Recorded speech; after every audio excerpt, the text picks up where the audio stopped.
ಸ್ವಾಮಿ ಅವರೇ, ನೋಡಿ ಸ್ವಲ್ಪ ಡಿ ಕೆ ಶಿವಕುಮಾರ್ ಕಲ್ತ್ಕೊಳ್ಳಿ. ಅವ್ರು ಟಕ್ ಅಂತ ಹೋಗ್ತಾರೆ, ಪ್ರೈಮ್ ಮಿನಿಸ್ಟರ್ ಭೇಟಿ ಮಾಡ್ಬಿಡ್ತಾರೆ. ಟಕ್ ಅಂತ ಹೋಗ್ತಾರೆ, ಮನೆ ಇಮಿಡಿಯೇಟ್ ಆಗಿ ಹೋಗ್ತಾರೆ, ನಮ್ಮ ಹೋಮ್ ಮಿನಿಸ್ಟರ್ ಭೇಟಿ ಮಾಡ್ಬಿಡ್ತಾರೆ.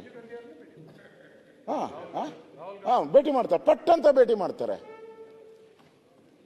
ಅಲ್ಲ ಅವ್ರಿಗೆ ಆ ಟೆಕ್ನಿಕ್ ಇರಬೇಕಾದ್ರೆ ನಿಮ್ಗೆ ಯಾಕೆ ಆ ಟೆಕ್ನಿಕ್ ಇಲ್ಲ?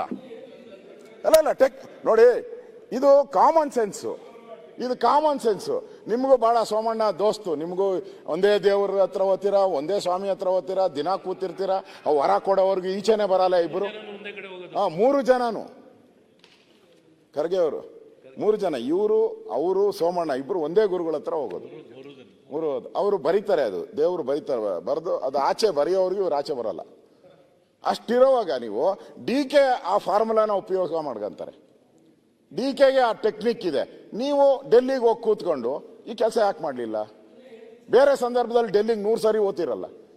ಏನಾನ ಪ್ರಾಬ್ಲಮ್ ಆದರೆ ಮಿನಿಸ್ಟ್ರು ತೆಗಿತಾರೆ, ಹಂಗೆ 2.5 ವರ್ಷಕ್ಕೆ ಚೇಂಜ್ ಆಗ್ತತೆ ಹಿಂಗಂದ್ರೆ ಎಲ್ಲ ಕ್ಯೂ ಹೊಟ್ಟೋಗ್ತಿರಲ್ಲ.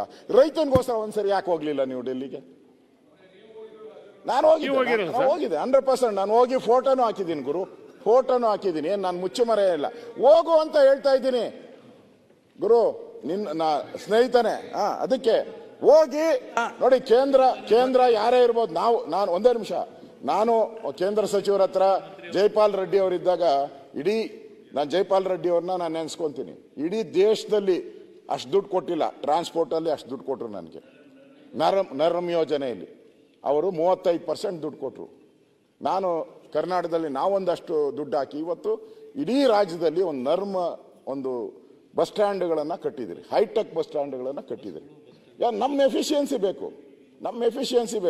ನೀವು ಡಿ ಕೆಗಿರೋ ಎಫಿಷಿಯನ್ಸಿನ ನೀವು ತೋರಿಸ್ಬಿಟ್ಟಿದ್ರೆ ಇಷ್ಟೊತ್ತು ಗೊಬ್ಬರ ಬಂದ್ಬಿಟ್ಟು ಎಲ್ಲ ರೈತರಿಗೆಲ್ಲ ಸಮಸ್ಯೆ ಬಗ್ಗೆ ಅದನ್ನ ಹೇಳ್ತೀನಿ.